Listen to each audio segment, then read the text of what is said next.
Hello বন্ধুরা, আবার একটা চলে আসলাম ভিডিও নিয়ে। এখানে দুটো শুকনো লঙ্কা দেখো পুড়িয়ে নিয়েছি লঙ্কাগুলো, বুঝলে তো?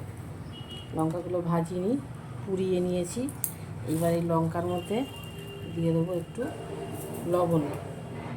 লবণটার মধ্যে দিয়ে লঙ্কাটা মানে ডললে ভালো ডলা হয় আর কি। নাহলে যেটা দিয়ে মাখবো ওর মধ্যে দিয়ে দিলে না, আর এই যে এরকম ভালো লঙ্কাটা ডলা যাবে না। দেখো লঙ্কাটাকে ডলে নিলাম। এবার এর মধ্যে দিয়ে দেবো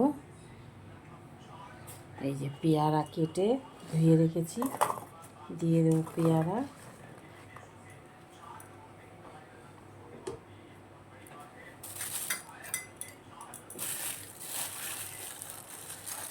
দিয়ে দেবো একটু চিনি, লবণ তো আগেই দিলাম। আর দিয়ে দেবো কাসুন্দ। এই কাসুন্দটা কিন্তু আমি বানিয়েছি, জানো তো? এটা কিন্তু বাজারের কেনা কাসুন্দ না, এটা আমি কাসুন্দটা বানিয়েছি। তাও হয়ে গেল অনেক দিন, মানে গেলবার মনে হয় বানিয়েছিলাম। এটা বাজারের কাসুন্দ না, আমি বানিয়েছি।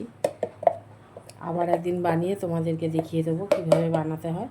শেষ হয়ে গেছে, বানিয়ে রাখতে হবে আবার, কাঁচা আম থাকতে থাকতেই।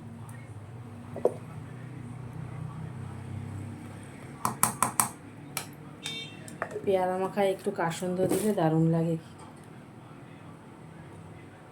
কাসুন্দ সব কিছুতেই ভালো লাগে, শাকের সাথে ভালো লাগে খেতে।